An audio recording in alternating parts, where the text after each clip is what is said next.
You know those moments when something clearly hurts you, annoys you, or feels wrong, and within seconds your own brain jumps in and says, "It is not that bad, you are overreacting, other people have it worse, just let it go." Maybe you walk away from a conversation feeling a lump in your throat because someone made a cutting remark, but by the time you get home, you have convinced yourself it was just a joke and you are too sensitive. Or you feel exhausted and on the edge of tears after a long week. But instead of letting yourself be tired, you start a mental lecture. You are being dramatic. Nothing objectively terrible happened. Why can you not just be normal? On the outside you function, you show up, you smile, you say it is fine. Inside, your emotions are constantly pushed back down by your own reasoning, like a person repeatedly turning off a smoke alarm instead of checking if there is a fire. In this video, you and I are going to talk about that pattern. We will give it a clear name, explore where it comes from, and by the end, you will have a small set of tools to notice when you are gaslighting your own feelings and to relate to them differently without being swallowed by them. And in a few minutes, I will share one specific question you can ask yourself in real time that often instantly exposes whether you are reacting to a real signal or trying to erase it just because it is inconvenient. For now, hold that question in the back of your mind as a key we will return to. Let us start by naming this phenomenon, self-gaslighting. In everyday language, self-gaslighting is what happens when you experience a genuine emotional reaction and then immediately argue yourself out of it, minimize it, or rewrite it until you almost do not trust your own inner experience anymore. It is not the same as healthy self-reflection. Healthy reflection sounds like, "I felt hurt. Let me understand why and see what I want to do." Self-gaslighting sounds more like, "I felt hurt. Therefore something is wrong with me. My feelings are not reliable and I should ignore them."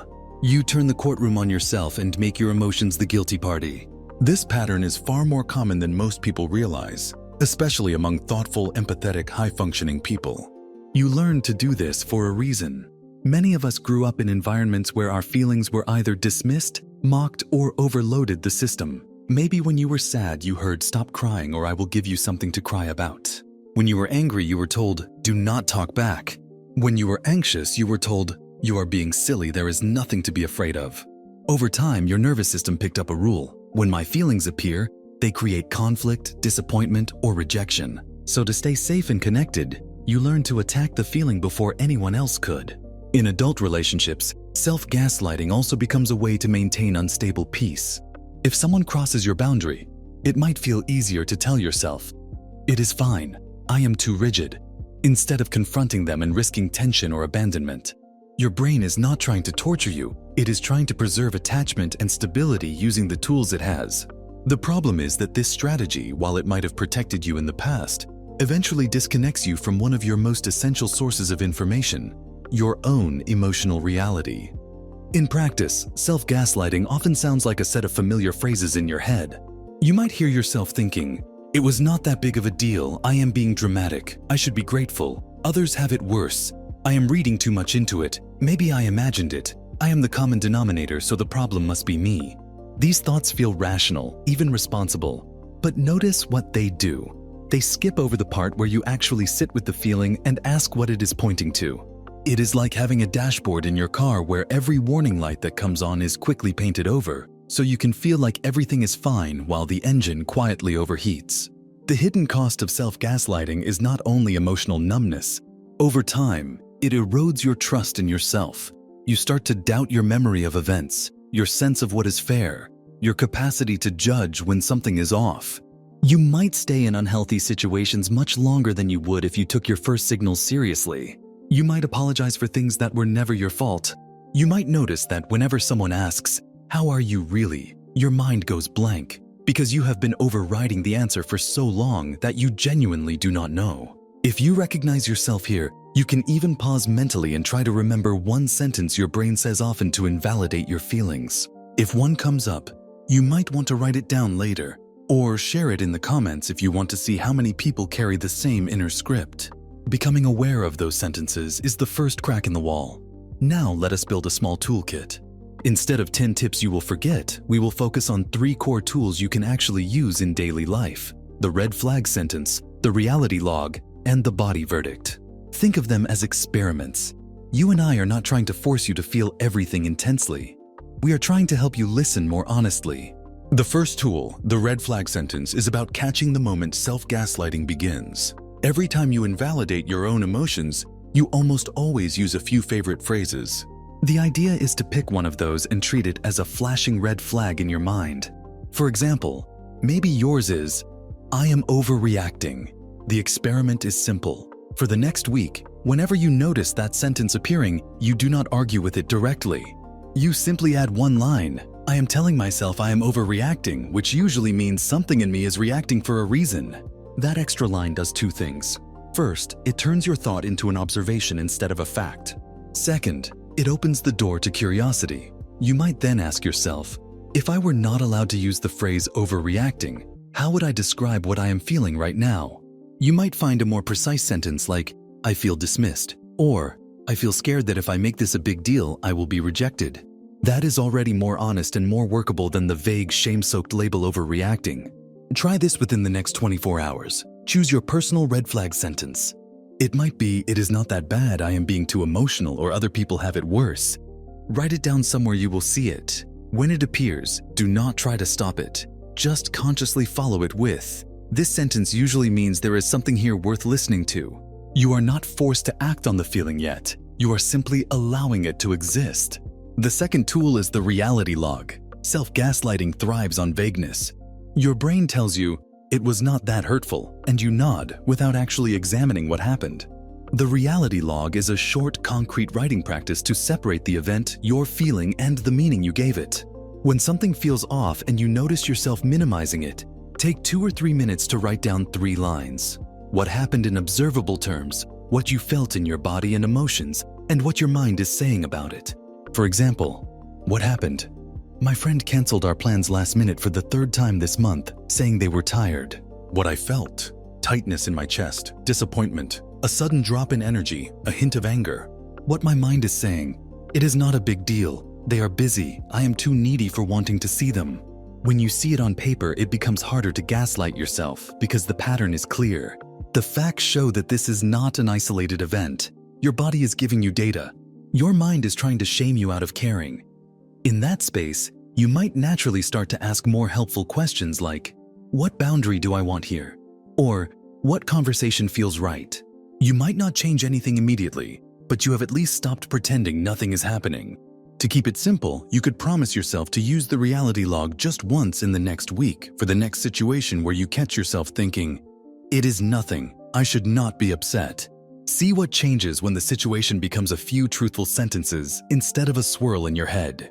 The third tool is the body verdict. One of the cruelest effects of self-gaslighting is that it pushes you into your head and away from your body. Your mind becomes a courtroom arguing about whether you are allowed to feel what you feel, while your body quietly carries the stress. The body verdict is the practice of letting your body have the last word on whether something matters, at least for a moment. When you are unsure whether you are making too big of a deal out of something, instead of asking, "Am I overreacting?" you ask your body 2 questions. Where do I feel this, and what does this part of me want right now? Maybe you notice a heavy weight in your chest. When you stay with it for a few breaths and ask what it wants, the first answer might be as simple as, "I want to be acknowledged," or "I want to be away from this person," or "I want to lie down." You do not have to immediately quit your job or end your relationship because your body says it wants to run. You can treat that information as data, not orders, but you do one small thing to respect it. If your body wants space, maybe you take a short walk instead of forcing yourself to keep smiling. If it wants acknowledgement, maybe you put your hand on your chest for a moment and quietly say to yourself, "Of course I feel this way, given what happened." That might sound small or silly, but for a nervous system that has been ignored or attacked for years, even this level of respect is a radical shift. Combined, these 3 tools form a mini protocol. The red flag sentence catches the moment you are about to gaslight yourself. The reality log helps you see what actually happened and what you are feeling. The body verdict lets your physical self weigh in, so it is not just your inner critic running the show. None of these tools require you to dramatize your emotions or make everything into a crisis. In fact, they help you become more grounded because you are no longer suppressing signals until they explode.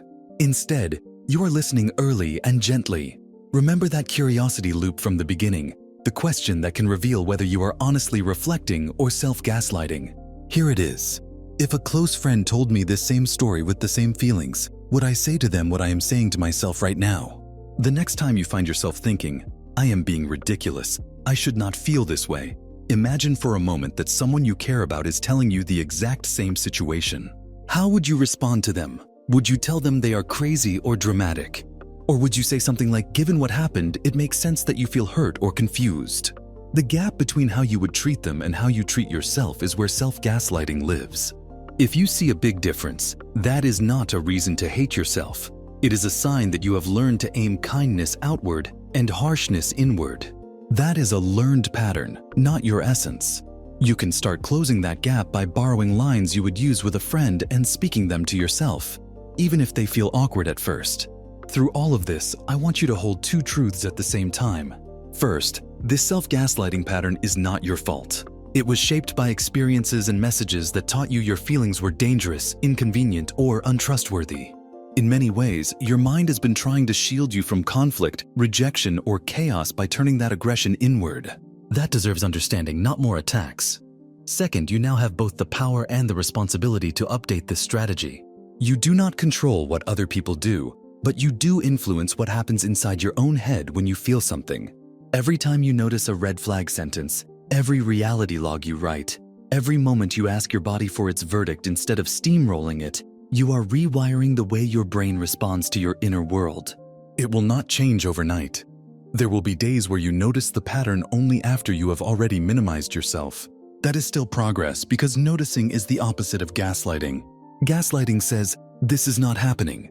Awareness says, "This is happening and I am willing to see it." That shift alone can bring an unexpected sense of relief. As we close, take a moment to summarize this for yourself in one sentence. Something like, "I have a habit of gaslighting my own feelings, but I can start treating them as signals instead of enemies." If you want, you can even write down one red flag sentence you catch yourself using and one small way you plan to respond differently next time. If this video helped you see your inner dialogue more clearly and gave you practical tools you can try this week, treat that as the beginning of a different relationship with your mind, not just an interesting idea you forget. And if you want to keep building that kind of inner toolkit, like this video, share it with someone who also tends to talk themselves out of their own reality, and subscribe to Mind Unlocked so that over time, you are surrounding yourself with more tools, perspectives, and experiments for better thinking, clearer communication, and deeper self-understanding, instead of more reasons to doubt what you feel.